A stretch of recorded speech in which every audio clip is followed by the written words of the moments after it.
Salam sejahtera untuk kita semuanya. Ringkasan pelajaran Sekolah Sabat, pelajaran 1, 25 Juni 2022 dengan judul Cawan Lebur Gembala. Ayat inti kita pada saat ini diambil di dalam Mazmur 23 ayat yang ketiga. Ia menyegarkan jiwaku, ia menuntun aku di jalan yang benar oleh karena namanya. Sophie bersandar di belakang pintu kamar tidurnya dan melorot ke lantai. Air matanya mengalir deras, dan itu terjadi sesaat sebelum dia terisak-isak. Bagaimana itu bisa terjadi? Bagaimana dia bisa lakukan itu? Bagaimana dia bisa lakukan itu? Sophie baru saja menerima kabar yang menghancurkan hatinya.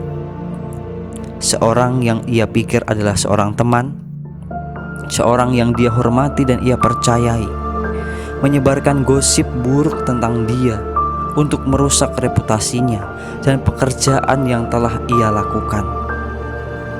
Sementara mengambil Alkitab ia membuka di tempat tidur, dan ia buka di dalam Mazmur 23 ayat ketiga sampai 4. Ia menyegarkan jiwaku, ia menuntun aku di jalan yang benar oleh karena namanya.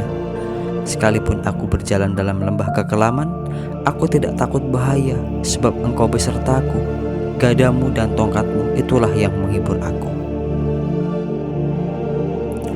Sophie berseru kepada dirinya sendiri. Tentu saja ini tidak mungkin, tetapi logikanya sepertinya tidak bisa dihindari. Gembala di dalam kitab Mazmur sedang membimbing domba-dombanya di jalan kebenaran. Tetapi jalan ini juga tampaknya berliku menuju lembah bayang-bayang maut.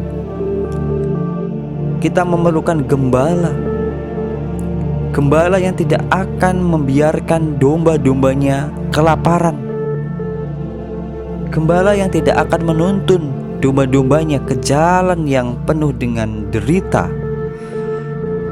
Dan sekalipun bila mana ada ancaman, gembala ini akan berjalan bersama-sama.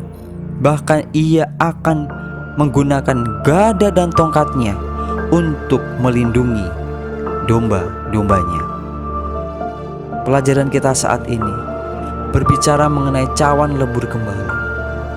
Apa yang membuat di dalam hidup kita ini menjadi kita lebih bertumbuh dalam rohani? Apakah di saat kita berada dalam keadaan yang sulit, rohani itu akan semakin tumbuh? Ingat bahwa kita harus tetap berkembang di dalam rohani, di dalam situasi apapun, baik buruk maupun di saat kita berada dalam keadaan yang tenang.